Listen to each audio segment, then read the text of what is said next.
Topic natin, panaginip nyo. Ano ba ang ibig sabihin kapag nanaginip kayo? Merong mga importanteng mensahe ang ating panaginip. Ano ba ibig sabihin nito? Para sa mga Native American tribes, importante ang panaginip para sa magiging desisyon mo at sa mga susunod mong gagawin. Sabi din ni Carl Jung ng psychology, ang panaginip ay maaaring kinatatakutan natin o maaari din na gusto nating mangyari. Yun yung inaasam-asam natin. Sabi din ni Alfred Adler, isang psychologist din, na ang panaginip ay para ma-solve o masolusyonan mo yung mga problemang nangyayari sa buhay mo. May mga posibleng eksplanasyon bakit nananaginip ang isang tao. Number 1, baka unconscious desire yun or wishes mo, hindi mo alam, pero gusto mong mangyari. Number 2, process yan o yung mga nangyayari sa buong araw ng iyong buhay. Pero sa iba, nagkakaroon sila ng nightmares. Kung baga sa Tagalog, masamang panaginip o yung sa probinsya naman, tawag nila doon, bangungot. Maaring ang dahilan ay nai-stress ang isang tao, nagkaroon ng trauma o yung paghihirap, may takot, may lungkot, maaring may sakit din, o kaya naman ay dahil nag-withdrawal siya sa isang gamot o inihinto ang isang gamot. Alam nyo ba, ito mga facts to tungkol sa panaginip. Number 1, maraming nananaginip. Mga 3 to 6 times kada gabi ay nananaginip tayo. Hindi na lang natin matandaan na nananaginip pala tayo. Number 2, yung bawat panaginip natin tumatagal ng mga 5 to 20 minutes kada panaginip. Number 3, 95% sa atin nakalimutan na natin yung napanaginipan natin sa oras na tumayo na tayo sa ating higaan. Hindi pala natin maalala. Number 4, nakakatulong ang panaginip sa mga estudyante o kaya para sa long-term memory ng isang tao. So, okay din yon para sa seniors. At number 5, nangyayari ang panaginip during rapid eye movement, dun sa REM sleep natin. At nakita rin nila, pag nananaginip, naobserbahan ito yung mga caregivers na papanaginipan nila, yung inaalagaan nila o yung naging pasyente nila.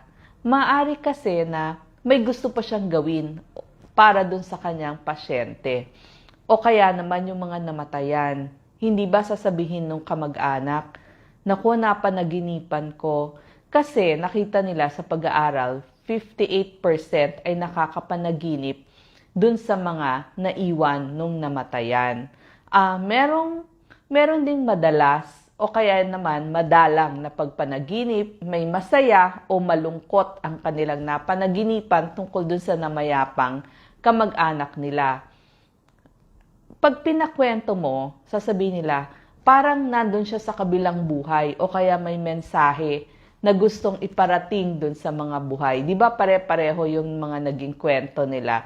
Kasi nga, time yon ng bereavement o yung kalungkutan kasi nga namatayan sila o naiwan sila nung kanilang mahal sa buhay. Merong mga nakita nila, may mga themes yung mga napapanaginipan ng isang tao. Ano nga ba ang ibig sabihin ng mga yon? So, number 1, halimbawa, yung theme mo merong, mula ito sa mga dream analyst kung ano yung mga bagay at halimbawa na napapanaginipan ng isang tao. Number 1, nakikipag-argumento ka, nakikipagtalo. Ibig sabihin nito, baka meron ka pang hindi naaayos dun sa buhay mo. Yung iba naman, nakapanaginip ng sundalo o army.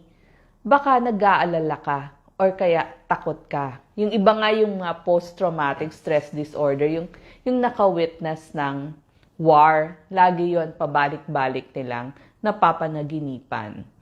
Pag naman nakapanaginip ka ng isang baby, usually maganda daw yun parang hope ang baby. Pero, success or saya, pwede din. Pero sa iba, pag napanaginipan mo, maliit na bata, naisip mo, ikaw yung maliit na bata, Baka naman dependent ka or umaasa ka sa isang tao. Yung iba na panaginipan na kalbo sila, na bald, nahulog yung buhok nila. Baka may nawala sa buhay mo o worried ka o may inaalala ka. Yung iba nakapanaginip ng lobo, ng balloon.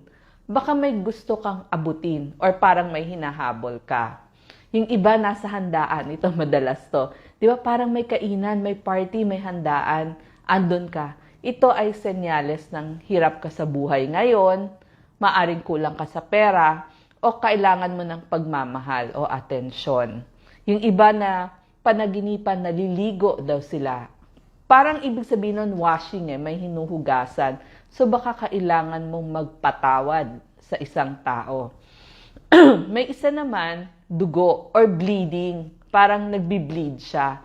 Baka sobra ka na sa mga ginagawa mo or sa paggawa mo at kailangan mo nang humingi ng tulong. Yung iba, nasa jail sila o kulungan. Parang wala kang power sa isang bahagi ng buhay mo. Kaya feeling mo, nakakulong ka.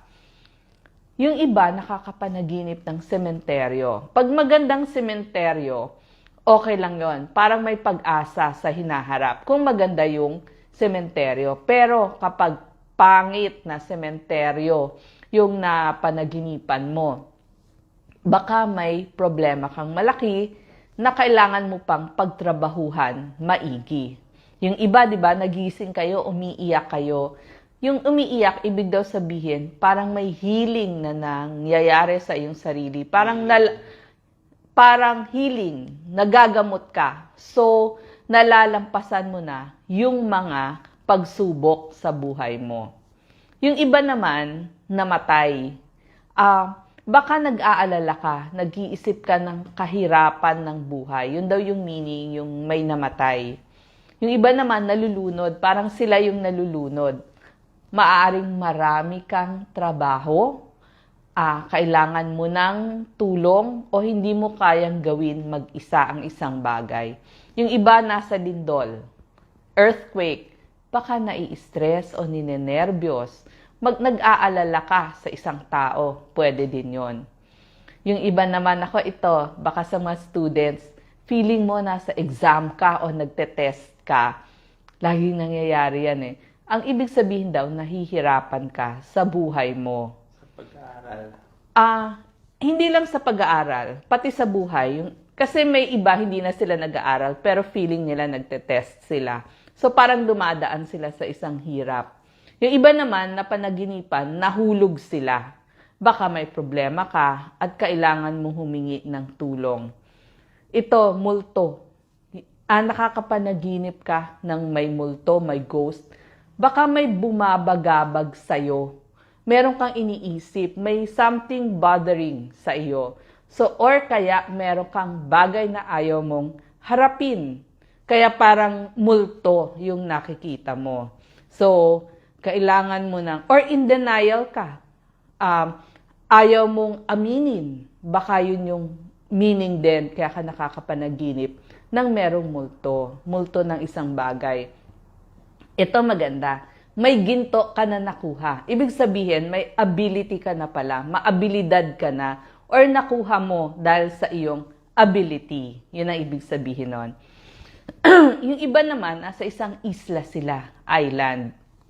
Maaring naboboard ka sa buhay mo kung pangit na isla. Pero kapag ang napanaginipan mo, magandang isla, ibig sabihin, kontento ka na pala sa isang buhay mo, isang parte ng buhay mo. Yung iba nakapanaginip, nasa jungle sila, nawawala. Baka may gusot sa love life mo o sa buhay mo na kailangan mong liwanagin. Yung iba naman, perang binibigay. Either nagbigay ka ng pera. Yung iba daw na naghahanap ng pagmamahal. Kaya, pinapalitan mo ng pera. Yung iba naman, na panaginipan nila, naked sila. Hubad. Common yan. Oo, hubad. Parang, ba't wala kang saplot? Wala kang damit? Meron kang itinatago. O merong isang bagay, takot ka na malaman ng iba. Yun daw ibig sabihin. O kaya naman minsan parang nasa ilog ka na mabilis. So nag-aalala ka sa isang panganib sa buhay mo. Or minsan tumatakbo ka, di ba? Nagigising ka, hingal na hingal ka, galing ka sa pagtakbo. Meron kang bagay na ayaw harapin. Yung iba naman, ako ito, na parang feeling mo lagi kang nasa eskwelahan. Minsan lagi, yun ang mga panaginip ko, nasa school daw ako. Yung pala, meron pa akong mga dapat matutunan sa buhay. O kaya yung sumisigaw na wala ka ng boses, sigaw ka ng sigaw, di ba nagigising ka rin. Maaring may galit ka, may takot ka, hindi mo lang masabi. So yan po yung mga example ng mga napapanaginipan natin. So isipin natin, yan ba yung problema natin? Ano ba yung solusyon? Ano ba yung dapat natin gawin? So sana po, dun sa mga nanaginip, pwede nyo pong i-jot down yung napanaginipan nyo, pagtayo nyo, kasi minsan nga madalas nalilimutan natin. Alamin natin ano yung solusyon at ano ang gagawin natin. Kailan sila pupunta sa doktor? Pag paulit-ulit na yung inyong napapanaginipan, tapos bothered na kayo, pwede po kayong mag-consult sa isang clinical psychologist. Pero yung talagang madalas na or nightmares na yung nangyayari sa inyo, pwede po tayong mag-consult sa isang psychiatrist.